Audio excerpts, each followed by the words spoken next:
கர்த்தருக்கு ஸ்தோத்திரம். கர்த்தர் எனக்கு தந்த இந்த வார்த்தைக்காய் நான் கர்த்தரை ஸ்தோத்தரிக்கிறேன். இந்த 7 நாளும் நாம் குத்து விளக்கை பற்றி என்ன செஞ்சுட்டு வரோம், பார்த்துட்டு வரோம். இந்த குத்து விளக்கு ஆசரிப்பு கூடாரத்தில் இருக்கிற ஒன்று. இந்த குத்து விளக்கு எங்கே இருக்கும்? ஆசரிப்பு கூடாரத்தில். நம்ம இந்த உலகத்தில் இருக்கிற குத்து விளக்குக்கும் ஆசரிப்பு கூடாரத்தில் இருக்கிற குத்து விளக்குக்கும் என்ன உண்டு? வித்தியாசம் உண்டு. நான் சொல்லுகிறது ஆசரிப்பு கூடாரத்தில் இருக்கிற குத்து விளக்கு.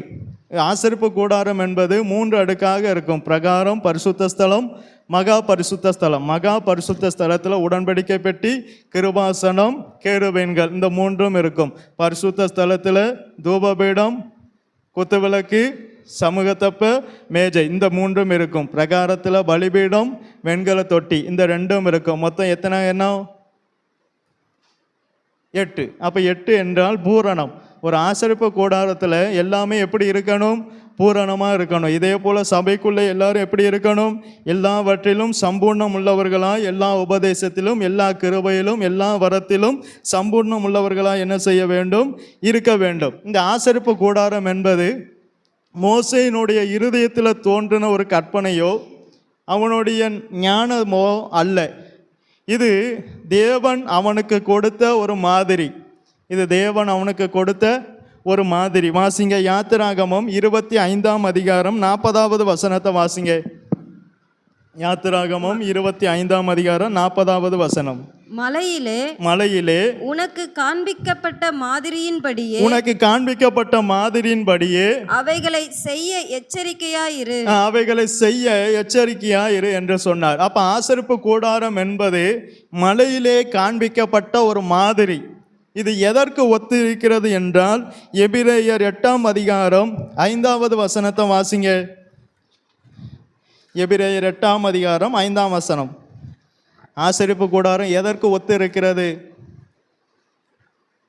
எபிரேயர் 8ஆம் அதிகாரம் 5ஆம் வசனம். இவர்கள் செய்யும் ஆராதனை பரலோகத்தில் உள்ளவைகளின் சாயலுக்கும் நிழலுக்கும் ஒத்திருக்கிறது. மொத்தத்தில் சபையில் நடக்கிற ஆராதனை எல்லாமே பரலோகத்தின் சாயலுக்கும் அங்க நடக்கக்கூடிய நிழலுக்கும் இது என்ன செய்யணும்? அதனுடைய சாயலுக்கும் நிழலுக்கும் சபை என்ன செய்யணும்? ஒத்து இருக்கணும். அங்கே இங்கே சபையில் விசில் அடித்து டான்ஸ் ஆடி அந்த மாதிரி ஆராதனை, ஏன்னா இது பரலோகத்துக்குரிய மாதிரி. பரலோகத்தில் உள்ள சாயலுக்கும் நிழலுக்கும் தான் என்ன இருக்கணும்? சபை ஒத்து இருக்கணும். அப்போ இப்படிப்பட்ட ஆசரிப்பு கூடாரத்தில் தான் என்ன வச்சிருந்தார்? குத்து விளக்கை வச்சிருந்தார். குத்து விளக்கு என்றால் சபை என்று அர்த்தம். குத்து விளக்குனா என்ன அர்த்தம்? சபை. இந்த குத்து விளக்கில் 2 காரியம் இருக்கு. ஒன்று, குத்து விளக்கு பிரகாசிக்கும். குத்து விளக்கு என்ன செய்யும்? பிரகாசிக்கும். 2வது, இது பலன் கொடுக்கும். இதில் 2 காரியத்தை வச்சிருந்தார். ஒன்று, இது அநேகருக்கு வெளிச்சத்தை கொடுப்பதற்காகவும், இது அநேகருக்கு கனி கொடுக்கிற வாழ்க்கையை வெளிப்படுத்துகிறதற்காகவும் இந்த குத்து விளக்கு என்ன செய்கிறது? குறிக்கிறது. ஒன்று என்ன செய்கிறது? குத்து விளக்கு ஒன்று அநேகருக்கு வெளிச்சத்தை கொடுப்பதற்காகவும், அநேகர் கனி கொடுக்கிற வாழ்க்கையையும் இந்த குத்து விளக்கு என்ன செய்கிறது? குறிக்கிறது. நீங்கள் யாத்திராகமம் 27ஆம் அதிகாரம் 20வது வசனத்தை வாசிங்க. யாத்திராகமம் 27ஆம் அதிகாரம் 20வது வசனம். குத்து விளக்கு எப்பொழுதும் எரிந்து கொண்டிருக்கும்படி இடித்து பிழிந்த. அப்ப அந்த குத்து விளக்கு எப்பொழுதும் என்ன செய்யணும்? எரியணும். அப்போ ஒன்று, குத்து விளக்க கர்த்தர் உண்டாக்க காரணம் அது என்ன செய்யணும்? பிரகாசிக்கணும். 2வது வாசிங்க, யாத்திராகமம் 25ஆம் அதிகாரம் 33ஆம் வசனத்தை வாசிங்க. ஒவ்வொரு கிளையிலே வாதுமை கொட்டைக்கு ஒப்பான. குத்து விளக்கு படம் நான் இந்த 7 நாள்ல இடையில காமிச்சேன். இன்னைக்கு காமிச்சா நேரம் பேர், அதனால தான் காமிக்கல. அதனால ஒன்று நினைக்கிறேன், அந்த குத்து விளக்குல கிளைகள்ல எப்படி என்ன இருக்கணுமா? வாதுமை கொட்டைக்கு ஒப்பான 3 மொக்குகளும் ஒரு பழமும் ஒரு பூவும் இருக்கணும். நல்ல கவனிங்க. ஒரு பூ ஒரு பழம் என்பது, இந்த ஒன்று என்பது எதை குறிக்கிறதானால், நமக்கு கர்த்தர் ஒரே ஒரு வாழ்க்கையை தான் தந்திருக்கார். இந்த பூமியில கர்த்தர் நமக்கு ஒரே ஒரு வாழ்க்கையை தான் தந்திருக்கார். அந்த ஒரு வாழ்க்கையில நம்ம எப்படி இருக்கணும்? கனி கொடுக்கிற வாழ்க்கையா இருக்கணும். அந்த ஒரு வாழ்க்கையும் எப்படி இருக்கணும்? கனி கொடு. அந்த கனி எங்க இருக்கணும்? அந்த கனி எதில் இருக்கணும்? அந்த கனி எதில் இருந்தது? எதில் இருந்தது? கிளைகள்ல. கிளைகள் யாரு? யார் சொன்னா? 7 நாள் நல்ல உபதேசத்தை கேட்டுட்டு கிளைகள் யாருங்க? தண்டு தான் இயேசு. தண்டு தான் இயேசு.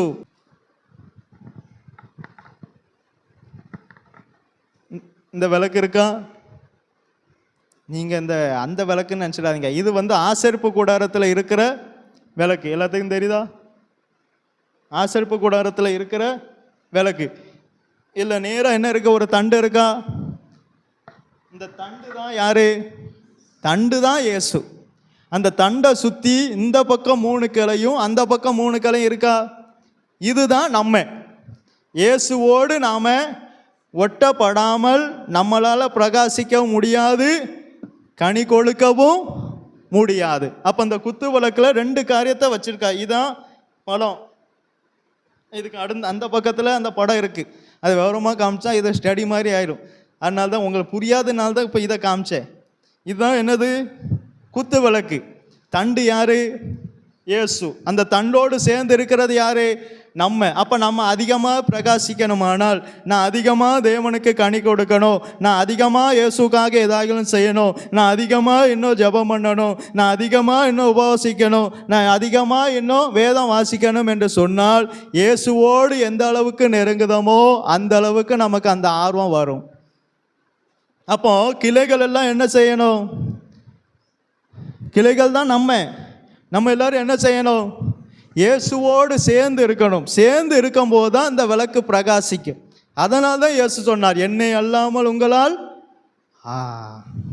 அவரை அல்லாமல் நம்மளால் ஆத்துமாதாயம் செய்ய முடியாது, அவரை அல்லாமல் நம்மளால் பிரகாசிக்க முடியாது, அவரை அல்லாமல் நம்மளால் ஜபத்தில் முன்னேற முடியாது, அவரை அல்லாமல் ஆவிக்குரிய ஜபத்தில் முன்னேற முடியாது, அவரை அறியாமல் வேதத்தை அதிகமாக படிக்கவும் முடியாது. அவரை அல்லாமல் நம்மால் ஒன்றும் செய்ய இயலாது. அப்போ இதுதான் குத்து விளக்கு. குத்து விளக்கு 2 காரியத்துக்காக வைக்கப்பட்டது. ஒன்று அதை பிரகாசிக்கணும், இன்னொன்று கனி கொடுக்கணும். நம்ம எல்லாரும் என்ன செய்யணும்? பிரகாசிக்கணும், கனி கொடுக்கணும். இது நமக்கு கொடுக்கப்பட்ட ஒரே ஒரு வாழ்க்கை. அந்த வாழ்க்கை கர்த்தருக்கும் மற்றவர்களுக்கும் பிரயோஜனமாக தான் இருக்கணும். ஏதோ வாழ்ந்தோம் போனோம்னு என்ன செய்யக்கூடாது?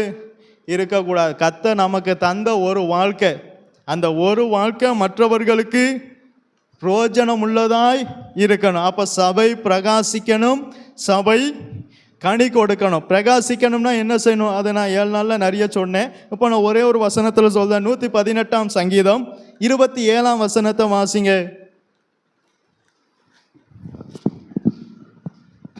கர்த்தர் நம்மை பிரகாசிப்பிக்கிற தேவனாய் இருக்கிறார். கர்த்தர் நம்மை பிரகாசிப்பிக்கிற தேவனாய் இருக்கிறார். பண்டிகை பலியை கொண்டு போய் பலிபீடத்தின் கொம்புகளில் கயிறுகளால் கட்டுங்கள். அப்ப நம்ம எந்த அளவுக்கு நம்ம பிரகாசிக்கணும்னு விரும்புகிறோமோ அந்த அளவுக்கு நம்ம தேவனோடு கூட என்ன செய்யணும்? கட்டப்படணும்.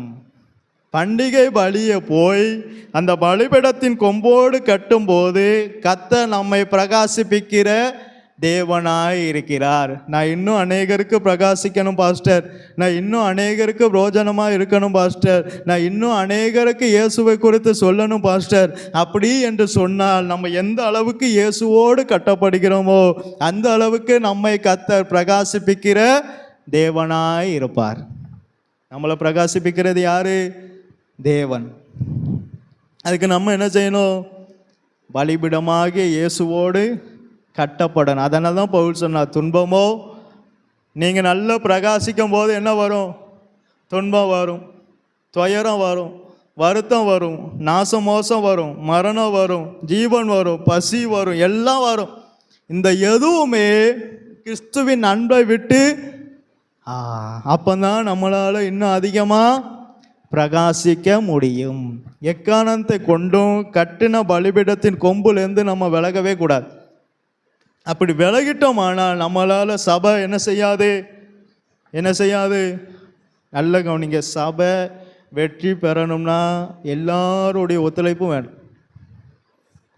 இவன்கிட்டேருந்து பெரியவங்க வரைக்கும் உள்ள ஒத்துழைப்பு இருந்தாதான் சபை என்ன ஆகும்? இந்த கிராமத்தை என்ன செய்ய முடியும்? அதுக்கு தான் ஒட்ட வைக்கப்பட்டதெல்லாம் கிளைகள் எல்லாம் எங்கே இருக்கு? தண்டோடு எங்கே இருக்கு?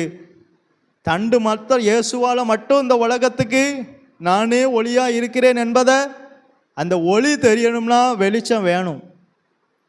இந்த ரூமில் இப்போ லைட்டு இருக்குன்னு எப்படி தெரியும் உங்களுக்கு? ஆனால் அதுவும் தெரியல. லைட்டு இருக்குன்னு எப்படி தெரியும்?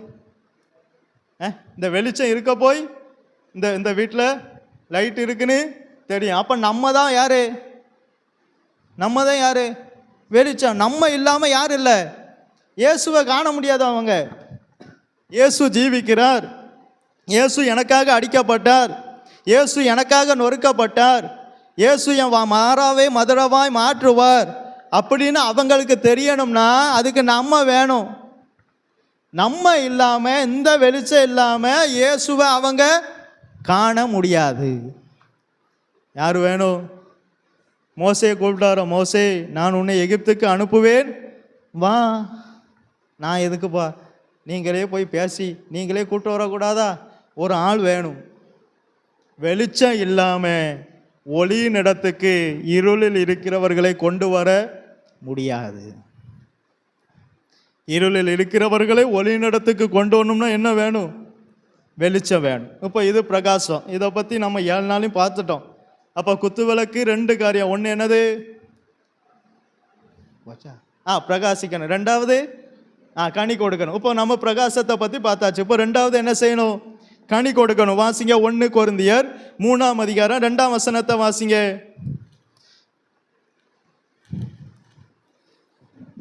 நீங்கள் பலன் இல்லாதவர்கள் ஆனதால், நீங்கள் பலன் இல்லாதவர்கள் ஆனதால் உங்களுக்கு போஜனம் கொடாமல் பாலை குடிக்க கொடுத்து. நல்ல கவனிங்க. இந்த சபையில பலன் இல்லை, பலன் கொடுக்கிற ஒரு வாழ்க்கை இல்லை, பலன் கொடுக்கிற ஒரு சபையாய் இந்த சபை இல்லை.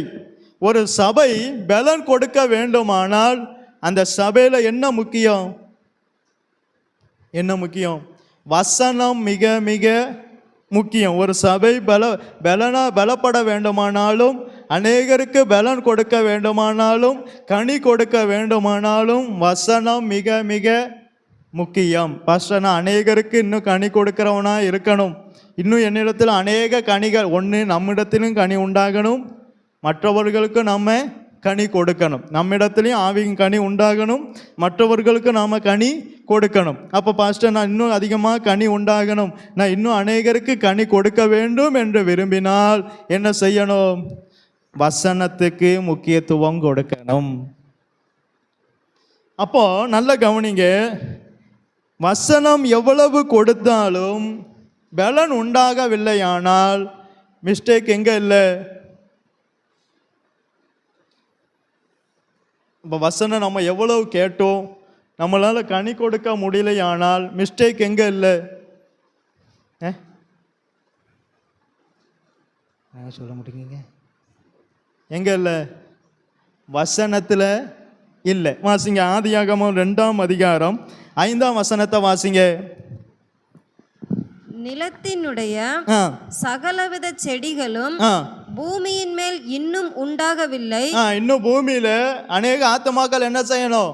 உண்டாகணும். நிலத்தினுடைய சகலவித பூண்டுகளும் இன்னும் முளைக்கவில்லை. ஏனெனில் தேவனாகிய கர்த்தர் பூமியின் மேல் இன்னும் மழையை பெய்ய பண்ணவில்லை. நிலத்தை பண்படுத்த மனுஷனும் இருந்ததில்லை. நல்ல கவனிங்க. ஒரு சபை கனி கொடுக்கிற சபையாக மாறணுமானால் அங்க இருக்கிற நிலங்கள் என்ன செய்யணும்? என்ன செய்யணும்? பண்படுத்த எல்லாத்துக்கும் ஆள் இருக்கு. ஆனால் நிலத்தை பண்படுத்த என்ன இல்லை? மனுஷன் இல்லை. இந்த உலகத்தில் எல்லாத்துக்கும் கலெக்டர் வேலை பார்க்க ஆள் இருக்குது, இன்ஜினியர் வேலை பார்க்க ஆள் இருக்குது, பியூன் வேலை பார்க்க ஆள் இருக்குது, கொத்தனார் வேலை பார்க்க ஆள் இருக்குது, கையாள் வேலை பார்க்க ஆள் இருக்குது. ஆனால் நிலத்தை பண்படுத்த என்ன இல்லை? ஆள் இல்லை. நீங்கள் மத்தேயு எழுதின சுவிசேஷம் அதை எடுங்க. மத்தேயு எழுதின சுவிசேஷம் 13ஆம் அதிகாரம். இந்த 13ஆம் அதிகாரத்தில் 4 விதமான நிலம் இருக்கு. நம்ம ஏன் இன்னும் கனி கொடுக்கல என்பதற்கு இந்த 4 விதமான நிலம் ஒரு உதாரணம். இந்த 4 விதமான நிலத்தை நம்ம பற்றி பார்க்கும்போது அடுத்தவங்கள பார்க்கக்கூடாது. ஓ, இதனால தான் அவங்க என்ன செய்யலை, கனி கொடுக்கல போல.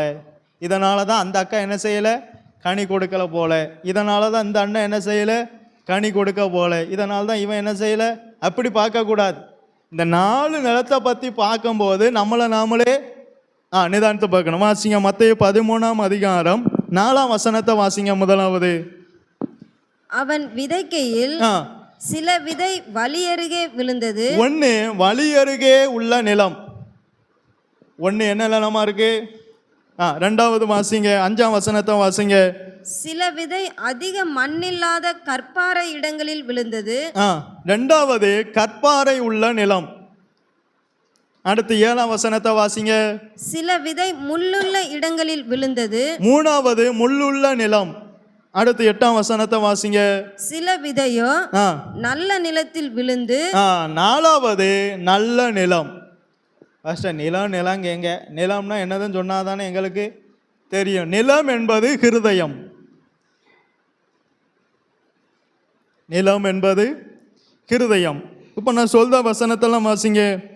இந்த 4 நிலத்துக்கும் இந்த 4 நிலத்திலையும் விதைக்கப்பட்ட விதை எப்படி எப்படி போனது, ஏன் இந்த 4 நிலமும் பலன் கொடுக்காம 3 நிலமும் பலன் கொடுக்காம போனது என்பதை 19ஆம் வசனம் முதல் நமக்கு இயேசு விளக்கி காட்டுதார் பாருங்க. 19ஆம் வசனத்தை வாசிங்க. ஒருவன் ராஜ்யத்தின் வசனத்தை கேட்டும். நல்ல கவனிங்க, ராஜ்யத்தின் வசனத்தை கேட்டு. அடுத்து 20ஆம் வசனத்தை வாசிங்க. கற்பாறை இடங்களில் விதைக்கப்பட்டவன் வசனத்தை கேட்டு. அடுத்து 22ஆம் வசனத்தை வாசிங்க. முள்ளுள்ள இடங்களில் விதைக்கப்பட்டவன்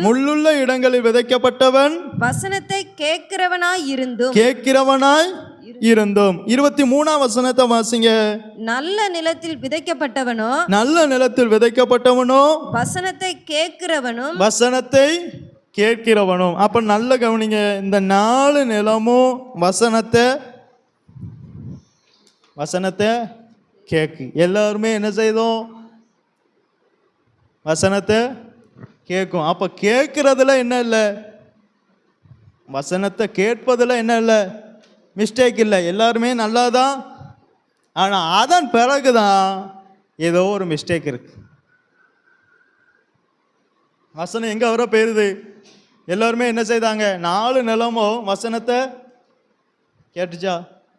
19ஆம் வசனத்தில் வசனத்தை கேட்டு, 20ல் வசனத்தை கேட்டு, அடுத்து வசனத்தை கேட்டு, அடுத்த வசனத்தை கேட்டு. அப்போ எல்லாருமே என்ன செஞ்சுருக்காங்க, வசனத்தை. ஆனால் இதில் எந்த நிலம் பலன் கொடுக்கு? அதான் வித்தியாசம். வசனத்தை கேட்கிற எல்லாரும் கனி கொடுப்பாங்கன்னு சொல்லவே முடியாது. நான் வசனத்தை கேட்கனே, நான் ஏன் இன்னும் கனி கொடுக்கல அப்படின்னா காரணம் வசனத்தை கேட்பதில் இல்லை, கேட்ட பிறகு அந்த வசனத்தை என்ன செய்கிறோம் என்பதில் தான் என்ன இருக்கு, பலன் இருக்கு. இந்த 4 நிலத்தில் வசனமானது பலன் கொடுக்காமல் போக 2 பேர் காரணமாக இருக்காங்க. இந்த 4 நிலத்தில் நான் எல்லாத்தையும் சொன்ன நேரம் இல்லை, ஒவ்வொரு வசனமாக வாசி சொல்லி நிறுத்தி சொல்லி கொடுக்கல நேரம். 4 நிலத்தில் பலன் கொடுக்காம போக 2 பேர் காரணம். ஒன்று சாத்தான். ஒன்று யாரு? சாத்தான். 2வது நம்ம சாத்தான ஈஸியாக இன்னும் முன்னேற விடுதானா, இன்னும் கனி கொடுக்க விடுதானா, அப்பாலே போ,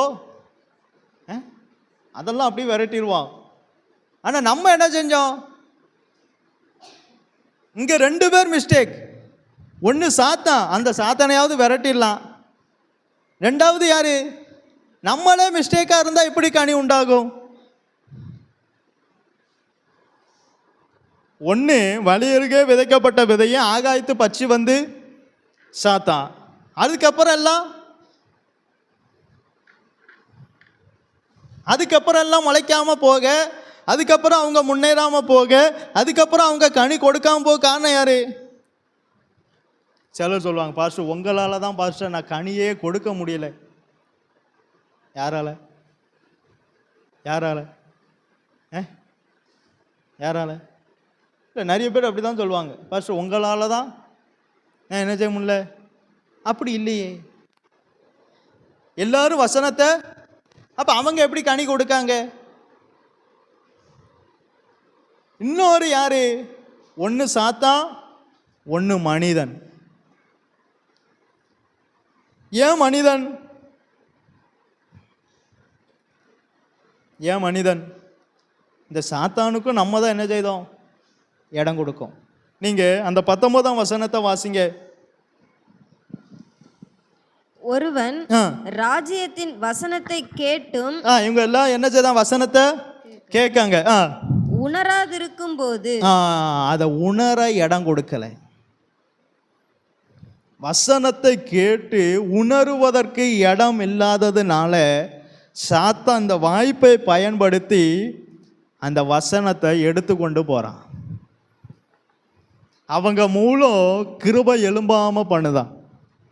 அவங்க மூலம் அபிஷேகம் எழும்பாம பண்ணுதான். அவங்க மூலம் ஆத்தும ஆதாயம் எழும்பாம பண்ணுதான். அவங்க மூலம் எந்தவித ஊழியத்துக்கும் அவர்களை போஜனப்படுத்த விடாமல் சாத்தான் அவர்களை பண்ணுதான். இந்த சாத்தான் அந்த வசனத்தை கொண்டு போக காரணம் யாரு? அசோக்கு வசனம் கேட்க, நீ அந்த வசனத்தை கேட்டு சொல்லலாமா? வசனத்தை கேட்டு உணரலன்னு வையன், சாத்தான் உனக்குள்ள கஷ்டப்பட்டு விதைச்ச விதைய எடுத்துட்டு போயிடுவான். ஏன்னா விதை இருந்தா அது சும்மா இருக்காது. அவருடைய வார்த்தையானது என் எலும்புகளுக்குள் அடைப்பட்டு எரிகிற கணுக்கையும் ஊனையும் பிரிக்கக்கூடியது, ஆவியாயும் ஜீவனாயும் வல்லமை உள்ளது. அப்படிப்பட்ட வசனம் உள்ள போகும்போது நம்ம அதை கேட்டு உணராமல் போயிட்டோமானால்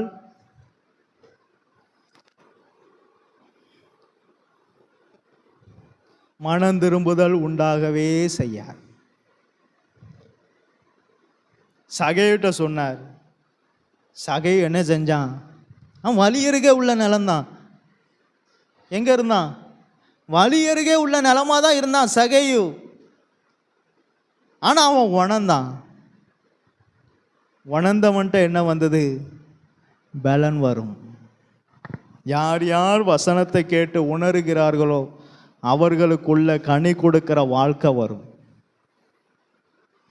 அவர்களுக்குள்ள மாற்றங்கள் வரும். வசனத்தை கேட்டு நீங்க வசனத்தை கேட்டு அப்படியே விட்டுட்டு போகாதீங்க. உங்க நிலம் வழி அருகே உள்ள நிலமா மாறிடும். அதை என்ன செய்யுங்க? அது என்ன செய்யுங்க? ஏற்றுக்கொண்டு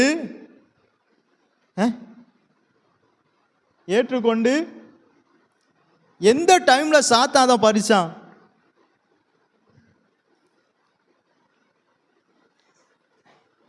பேதுரு அவருடைய வசனத்தை நினைவு கூர்ந்து மனங்கசந்து அப்போ உணர்ந்துட்டாம்னா மாற்றம் வந்துடுது. இந்த வசனத்தை கேட்டு உணர்றதுக்கு இடம் கொடுக்கலன்னு வைங்களேன், சுவாலி முடிஞ்சு. என்னத்தை அவன்கிட்ட மாற்றத்தை உண்டாக்கணும்னு நினைச்சாலும் உண்டாக்க முடியாது. வசனத்தை கேட்பதில் மிஸ்டேக்கே இல்லை. எல்லாருமே வசனம் கேட்கும். ஆனால் அதுக்கப்புறம் போய் செயல்படுவதில் தான் மிஸ்டேக். அதுக்கப்புறம் நம்ம அதுக்கு எப்படி இடம் கொடுக்கிறோம் என்பதில் தான் மிஸ்டேக். இங்கே வசனத்தை கேட்டான், உணராம விட்டுட்டான். அடுத்து வாசிங்க, கற்பாறை உள்ள நிலத்தை வாசிங்க. கற்பாறை இடங்களில் விதைக்கப்பட்டவன் வசனத்தை கேட்டு உடனே அதை சந்தோஷத்தோட ஏற்றுக்கொள்ளுகிறவன். இவன் வசனத்தை கேட்கா சந்தோஷத்தோட ஏற்றுக்கொண்டான். ஆனா அடுத்து அந்த வசனம் அவனுக்குள்ள வளர, வசனம் அவனுக்குள்ள கிரியை செய்ய, வசனம் அவனுக்குள்ள தங்கி இருக்க அவன் அதை காத்து கொள்ளுவது இல்லை. வசனம் கேட்கா சந்தோஷத்தோடு ஏற்றுக்கொள்ளுதான். ஆனால் அந்த வசனம் அவனுக்குள்ள தங்கவோ, அது தங்கி அவனுக்குள்ள கிரியை செய்யவோ, அது கிரியை செய்து அவனை மாற்றவோ அவன் அதற்கு தகுந்தாற் போல வசனத்தை காத்து கொள்ளுவது இல்லை. யோபு சொன்னார், எனக்கு வேண்டிய ஆகாரத்தை பார்க்கிலும் நான் அவருடைய வாயிலிருந்து புறப்படுகிற வார்த்தையை அதிகமாய் காத்து கொண்டேன். ஏன் காத்து கொண்டார்? அந்த வசனத்தை வாசிங்க. இப்ப வாசித்தது, கற்பார இடங்களில் விதைக்கப்பட்டவன் வசனத்தை கேட்டு உடனே அதை சந்தோஷத்தோட ஏற்றுக்கொள்ளுகிறவன். ஆகிலும் இதான் மிஸ்டேக். ஆகிலும் தனக்குள்ளே வேறில்லாதவனாய் கொஞ்ச காலம் மாத்திரம் நிலைத்திருப்பான். கொஞ்ச காலம். நம்மளும் அப்படிதான். ஒரு சிலர் நான் பார்ப்பேன், ஒரு மாதம் நல்லா வருவாங்க, அப்படி மேலே வருவாங்க. நான்லாம் ஆச்சரியப்படுவேன். அப்போ இவங்களை அப்படியே தூக்கி விட்டுடலான்னு நினப்பேன். அடுத்த மாதம் பார்த்தா ஆள் இருக்காது. கொஞ்ச காலம் நான் ஜெபம் வந்தா பாஸ்டர், கொஞ்ச காலம் நான் கர்த்தரோடு இருக்கேன் பாஸ்டர், கொஞ்ச காலம் நான் வேதம் வாசிக்கேன் பாஸ்டர், கொஞ்ச காலம் தான் என்னால் கர்த்தரோடு நெருங்க முடியுது பாஸ்டர், என்னால் அதில் தொடர்ந்து போக முடியல பாஸ்டர். காரணம் என்ன? வேறு இல்லாததுனால. வாசிங்க. கொஞ்ச காலம் மாத்திரம் நிலைத்திருப்பான். வசனத்தின் நிமித்தம் உபத்திரவமும் துன்பமும் உண்டான உடனே இது வந்தோடனே ஆளை காணும். வந்தோடனே வசனத்தை கேட்டு சந்தோஷமாக ஏற்றுக்கொண்டு நல்ல கொஞ்ச காலம் ஜெபம் பண்ணி வந்தவங்க, கொஞ்ச காலம் வேதம் வாசித்து வந்தவங்க, கொஞ்ச காலம் இது பண்ணி வந்தவங்களுக்கு கர்த்தர் இவனுக்கு கொஞ்சம் வசனத்தை நிமித்தம் என்ன செய்வோம்? கொஞ்சம் துன்பத்தை அனுப்புவான், கொஞ்சம் உபத்திரவத்தை அனுப்புவோன்னு யோபுக்கு அனுப்புனார். அப்படி வந்த போது என்ன ஆகுது? இடரல் அடைவான். இடரல் அடைஞ்சிட்டாங்க. ஏன்? வசனத்தை காத்து கொள்ளல, வசனத்தை உறுதியா பிடிக்கல. வசனத்தை என்ன செய்யணும்? நம்ம ஜெபம் பண்ணும்போது எப்படி ஜெபம் பண்ணணும்? வசனத்தை பிடிச்சு ஜெபம் பண்ணணும். எப்படி ஜெபம் பண்ணணும்? வசனத்தை பிடிச்சு தான் ஜெபம் பண்ணணும். பிள்ளைகளெல்லாம் அபிஷேகத்துக்காக என்ன செய்யலாம்? மாம்சமான யாவர் மேலும் அந்த வசனத்தை பிடிச்சு ஜெபம் பண்ணணும். அதுக்கு தான் வசனம் தெரியணும். ஆபிரகாமுக்கு யோபுவுக்கு வசனத்து நிமித்தம் என்ன வந்தது? உபத்திரம் வந்தது, துன்பம் வந்தது. ஆனா அவன் இடலையே. கொஞ்ச காலம் ஜெபம் பண்ணாம தொடர்ந்து ஜெபம் வந்தானே, கொஞ்ச காலம் கர்த்தருக்காக விசுவாசத்தில் நின்னவன் தொடர்ந்து நிற்கானே, கொஞ்ச காலம் வேத வாஸ்தவன் தொடர்ந்து வாசிக்கானே, கொஞ்ச காலம் கர்த்தரோட ஐக்கியத்தில் இருந்தவன் தொடர்ந்து இருந்தானே, ஜபத்தையும் கடைசி வரைக்கும் விடலையே, கர்த்தர் மேல உள்ள விசுவாசத்தையும் விடலையே, உத்தமத்தையும் விடலையே, தேவனுக்கு பயப்படுகிற பயத்தையும் விடலையே. காரணம் என்ன? தனக்கு வேண்டிய ஆகாரத்தை பார்க்கிலும் அவருடைய வசனத்தை அவன் அதிகமாக காத்து கொண்டான். அவன் இடறலை. அவன் என்னத்தை கர்த்தர் எடுத்தாலும் அவன் இடறலை. நமக்கு ஒன்று போயிட்டுனா போதும், நெறிந்த நானல் மாதிரி அந்த பக்கம் இந்த பக்கம் அந்த பக்கம். ஆனால் இவனுக்கு வசனத்தின் நிமித்தம் உபத்திரமும் துன்பம் வந்த போது அவன் யாரை தான் சிநேகிச்சார்? உலகத்தை ஸ்நேகிக்கல. இதை நான் திரும்ப வாங்கணுமே, எனக்கு ஆடு போயிட்டு மாடு போயிட்டு பிள்ளைகள் போயிட்டு நான் இதெல்லாம் திரும்ப உழைச்சி நான் சம்பாதிக்கணுமேன்னு அவன் நினைக்கல. நம்ம என்ன நினைக்கும்? ஏதோ நினைச்சாரா? எத்தனை பேர் எத்தனை வச்சிருந்தார்? நமக்கு ஒன்று போயிட்டுனாலே நான் அதை திரும்ப ஆடெல்லாம் திரும்ப சம்பாதிக்கணும். என்ன செய்தோம்? ஆனால் அவனை பாருங்க, எத்தனை எண்ணத்தை கர்த்தர் எடுத்தார். ஏதாவது சம்பாதிக்கணும்னு நினைச்சாரா? திரும்ப அதை நான் வாங்கணுமே, திரும்ப 700 எத்தனை இருந்தது அவனுக்கு? அதை மட்டும் வாசிங்க, முடிச்சிருவோம். யோபு 1ஆம் அதிகாரத்தில் இப்போ வாசித்தோமே, எத்தனை அவனுக்கு 7000 ஆடுகளும். எத்தனை ஆடு? இந்த 7000 ஆடையும் இயேசு எடுத்துட்டார். சரி, அவன் அதுக்கப்புறம் என்ன நினைக்கலாம்? சரி, ஒரு ஆட்டையாவது நம்ம சம்பாதிச்சு வாங்குவோமான்னு நினைச்சாரா? எங்க 7000 ஆடு போயிட்டு, அடுத்து 3000 ஒட்டகங்களும். 3000 ஒட்டகம் போயிட்டு, அடுத்து 500 ஏர்மாடுகள். 500 ஏர்மாடு போயிட்டு, அடுத்து 500 கழுதைகளும் ஆகிய. இப்படி வசனத்து நிமித்தம் துன்பமும் உபத்திரம் வந்த போது வசனத்துக்காக நின்னா, சத்தியத்துக்காக நின்னா, கர்த்தருக்காக நின்னா, ஜபத்தில் நின்னா, வேதவாசியத்தில் நின்னா, கர்த்தர் மேலே உள்ள விசுவாசத்தில் உறுதியாக நின்னா, அவன் இடறலை. ஆனால் நமக்கு கொஞ்சம் ஒன்று போயிட்டுனா போதும், என்ன செய்வோம்? இடறிறது. வேறே போடலை. எத்தனை வருஷம் இருக்கும் என்பது முக்கியம் அல்ல, எத்தனை வருஷம் இருந்ததில் வேறு போட்டிருக்கோமா என்பதுதான் முக்கியம். கொஞ்ச காலம்தான் எல்லாமே. எனக்கு ஜபம் கொஞ்ச காலம்தான் வருது பாஸ்டர், எனக்கு வேதம் வாசிக்க கொஞ்ச காலம்தான் வருது பாஸ்டர், எனக்கு கர்த்தரோட ஐக்கியத்தில் கொஞ்ச நாள் தான் இருக்க முடியுது பாஸ்டர், அதுக்கப்புறம் முடியலன்னு சொன்னால் நீங்கள் வசனத்தை அதிகமாக காத்து கொள்ளலை, நீ உங்களுக்குள்ள இன்னும் வேறு போடலை, வசனத்தை இன்னும் உறுதியாக நீங்கள் பிடிக்கலை. உபத்திரம் வரும்போது, துன்பம் வரும்போது அந்த வசனத்தை பிடிச்சிட்டு நிற்கார் யோபு. அவன் இடற மாட்டான். எங்கள் தேவன் விடுவித்தாலும் விடுவிக்காமல் போனாலும் அதை உறுதியாக பிடிச்சிட்டு நிற்கார் பாருங்க. அவனுக்காக தான் கர்த்தர் இறங்கி வருவார். எந்த சூழ்நிலை அவனுக்காக கர்த்தர் வருவார். நம்ம உறுதியாக நிற்கணும். கர்த்தருக்காக உபத்திரம் வரும், வசனத்து நிமித்தம் கஷ்டம் வரும். இந்த உலகத்திலே உங்களுக்கு உபத்திரவம் உண்டு, ஆனாலும் திடங்கொள்ளுங்கள், நான் உலகத்தை ஜெயித்தவர் கூட இருக்கார். யார் கூட இருக்கா? ஜெயித்தவர் இருக்கார். இப்படி சொன்ன எப்படி இருக்கு? நமக்கு உற்சாகம் வரும். கூட இருக்கிறது யாரு? ஜெயித்தவர். அதனால்தான் அவங்க அக்கினி சூளையில எங்களுக்காக அவர் வருவார். எவ்வளோ விசுவாசமா இருங்களேன். நாங்கள் அந்த அக்கினி சூளை இறங்கினாலும் எங்களுக்காக எங்கள் அப்பா வருவார். அந்த விசுவாசம் வேணும். அவங்க தப்பு வித்தாலும் தப்பு விற்க போனாலும் நம்ம என்ன நினைப்போம்? சரி, அவங்க ஏதோ செத்தா கத்தகா அப்படின்னு இல்லை, எங்களுக்காக அவர் என்ன செய்வார்? வருவார். அந்த விசுவாசத்தில் இறங்கினாங்க.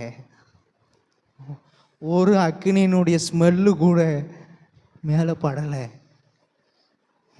ஒரு சேதமும் வராதுங்க. நீங்கள் கர்த்தருக்காக வசனத்தை உறுதியாக பிடிச்சு நில்லுங்க, ஒரு சேதமும் உங்களுக்கு வராது. உன் பக்கத்தில் 1000 பேர் விழுவாங்க, 10000 பேர் விழுவாங்க, ஆனால் அது ஒன்று அணுகாது. உறுதியாக நிற்கணும். ஜபத்திலையா உறுதியாக நில்லுங்க. எந்த கஷ்டம் வந்தாலும் ஜபம் பண்ணுங்க. நீங்கள் அப்படி பண்ணி பாருங்க. உபத்திரம் வந்தோடனே ஜபத்தை விட்டுறது, துன்பம் வந்தோடனே ஜபத்தை விட்டுறது, கஷ்டம் வந்தோடனே ஜபத்தை விட்டு நம்மளும் ஜபம் பண்ணிக்கிடுவோம். என்ன ஜபம் பண்ணுவோம்? யோபு உமக்காக நின்னானே கத்தாவே.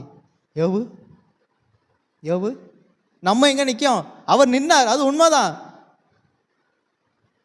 அதே போல் நம்மளும் கொஞ்சம் யோசிங்களேன். 7000 ஆடு போயிட்டுங்க. நமக்கு ஒரு வண்டி போயிட்டுனாலும் கர்த்தரை தேடுவோம். ஒரு வண்டி போயிட்டுனாலும், ஒரு வண்டியை கர்த்தர் தூக்கிட்டாருன்னு வைங்க, கர்த்தரை தேடுவோம், ஜெபம் பண்ணுவோம், ஜெபம் வரும். வேதம் வாசிக்க தோணும், கர்த்தரோட ஐக்கியத்தில் இருக்க தோணும். ஆனால் அவனுக்கு தோணுச்சு, என் மீட்பர், நான் அவரை கடைசி நாளில் அந்நிய கண்கள் அல்ல அவரை காணும். நின்னா, உறுதியாக நின்னா. அதே மாதிரி நிற்கணுங்க, உறுதியாக நில்லுங்க. ஜெபம் பண்ண முடியலன்னு சொல்லாதீங்க. நம்ம தான் நிற்கணும். நம்ம தான் என்ன செய்யணும்? உபத்திரம் வரும், துன்பம் வரும், எல்லாமே வரும். நம்ம தான் நிற்கணும். யோபுக்கு வந்த துன்பமும் நமக்கு வந்தது. எத்தனை பேருக்கு இருக்கிற 10,000 ஆடு எனக்கு போயிட்டுன்னு சொல்லுவாங்க, கை தூக்குங்க. என் பிள்ளைகளெல்லாம் கர்த்தர் எடுத்துட்டான்னு சொல்லுவாங்க, கை தூக்குங்க. கிருபையாக வச்சிருக்காரு, எல்லாத்தையும் கிருபையாக தந்திருக்காரு. ஆனால் என்ன வரல? ஜெபம் வரல, வேத வாசிப்பு வரல, கர்த்தரோட ஐக்கியமும் ஏன் இடறிட்டோமே. சபையில் இருக்கோம், ஆனால் கிறிஸ்து என்கிற அஸ்திபாரத்தில் இல்லை. இடறிட்டோம்.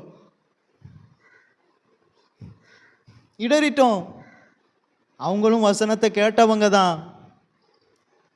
கர்த்தர் ஒரு உபத்திரவத்தை, ஒரு துன்பத்தை கொடுத்த போது அவங்களால நிற்க முடியல. ஆனால் கர்த்தர் சொல்லுவாங்க, எனக்கு கர்த்தர் வாக்குத்தத்தம் தந்திருக்கார். என்ன தந்தார்?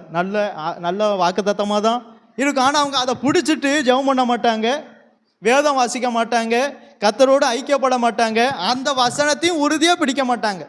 ஆனால் கர்த்தர் எனக்கு என்ன தந்துட்டார்? வாக்குத்தத்தம் தந்துட்டார். நம்ம அதை பிடிக்கமா?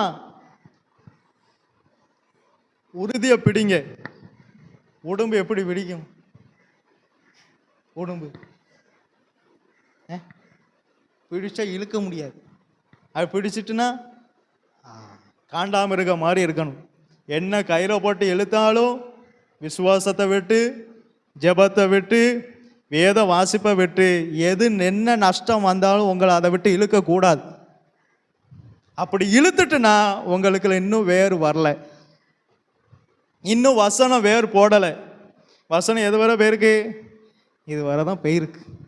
இன்னும் எங்கே போல? அடி மனசு வர வசனம் போயிட்டுனா நின்று வைங்க.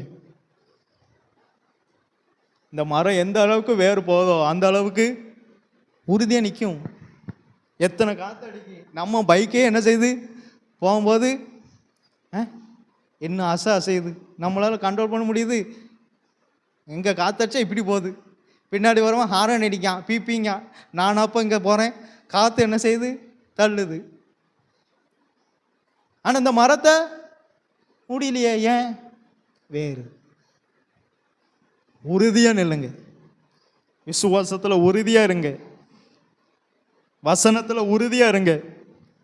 அதான் அப்போஸ்தலருடைய உபதேசத்திலும், அந்நியோனியத்திலும், அப்பம் பிட்குதலிலும், ஜெபத்திலும் உறுதியாய் உறுதியாய் உறுதியாய் தரித்திருந்தார்கள். சிறைச்சாலை வந்த போதும் பேதுரு தூங்குதார். சிறைச்சாலை போட்ட பேர் போதையில் என்ன செய்தார்? எப்படி தூங்குதார்? ஐயா, மிந்தி பயந்தவன் ஒரு காற்று அடித்தாலே ஐயரே ஐயரேன்னு இயேசுவை போட்டு பாடா படுத்துறவன் இப்போ சிறைச்சாலையில் தூக்கி போட்டான். என்ன செய்தார்? அவர் பாட்டு தூங்குதார். பாருங்களேன், எப்படி தூக்கம் வரும்? நமக்கு ஒரு நாள் செலவுக்கு ஒன்றும் இல்லைனாலும் என்ன வர மாட்டேக்கு? என்ன செய்ய என்ன செய்ய மனம் அப்படியே பேதலிக்கு இல்லையா? ஆனால் அவனை பாருங்க, செல்லை தூக்கி போட்டாச்சு, நாளைக்கு அவன் தலை போக போகுது, நாளைக்கு தலையை வெட்ட போகிறான், அப்போ தூங்குதான் பாருங்க. அப்போ எந்த அளவுக்கு அவர் மேலே விசுவாசத்தில் உறுதியாக நிற்கான், எந்த அளவுக்கு அந்த வசனம் வேர் போட்டிருக்கு, போட்டிருக்கா இல்லையா? போட்டிருங்க. நம்மனா என்ன நினைப்போம்? அவரால் தான் இருக்க முடியும், நம்மளால் முடியும். நமக்குள்ள வசனத்தை நம்ம காத்து கொண்டு அது வேறு போட நம்ம தான் இடம் கொடுக்கணும். நம்ம இடம் கொடுக்காம அவங்களால தான் ஃபஸ்ட்டு நிற்க முடியும், அவங்களால தான் ஃபஸ்ட்டு அதெல்லாம் தாங்கிட முடியும். என்னால் எல்லாம் நான்லாம் நின்றுக்கிடவே மாட்டேன் பாஸ்டர். நானா கிறிஸ்துவை விட்டு பின்வாங்க. நீங்கள் ஒரு வார்த்தையை கவனிச்சிங்களா? அவன் என்ன செய்யலையாம்? 1ஆம் அதிகாரம் கடைசி வசனத்தை வாசிங்க. யோபு 1ஆம் அதிகாரம் கடைசி வசனம். நான் சொன்ன தைட்டையும் தாண்டி போயிட்டு. இவை எல்லாவற்றிலும் ஆ யோபு பாவம் செய்யவும் இல்லை, ஆ தேவனை பற்றி குறை சொல்லவும் இல்லை. எவ்வளவு முக்கியம் பாருங்க. இதை யாராலையும் செய்ய முடியாது. இந்த உதடுனால தேவனை குறித்து குறை கூட சொல்லலையா? அப்ப எந்த அளவுக்கு விசுவாசத்துல, வசனத்துல, ஜெபத்துல, வேத வாசிப்புல, கர்த்தரோடு உள்ள ஐக்கியத்துல உறுதியா இருந்திருக்காரு பாருங்க. அப்ப அவர் தேவைக்காக கர்த்தரை தேடல, கர்த்தரையே தேவையா வச்சார். அவங்களால தான் நிற்க முடியும். தேவைக்காக கர்த்தரை தேடுறவங்க இடறிடுவாங்க, கண்டிப்பாக இடறுவாங்க. நீங்கள் அவங்கள ஈஸியாக பார்த்துடலாம். அவங்களுக்கு ஒரு தேவைன்னு வரும்போது இடறிடுவாங்க. ஜெபம் பண்ண மாட்டாங்க, வேதம் வாசிக்க மாட்டாங்க, கர்த்தரோடு ஐக்கியப்பட மாட்டாங்க. ஏன்னா தேவை. அவங்க எதுக்காக தான் தேடுதாங்க?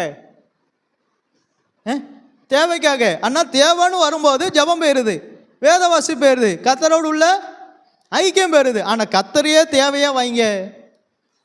எந்த தேவை வந்தாலும் வராட்டாலும் ஜெபம் பண்ணுவான், வேதம் வாசிப்பான், உபவாசம் இருப்பான், கர்த்தரோடு ஐக்கியப்படுவான்.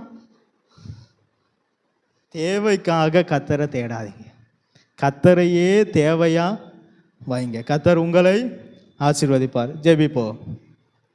கர்த்தரின் கை குறுகவில்லை, கர்த்தரின் வாக்கு விடாரே, கர்த்தரின் கை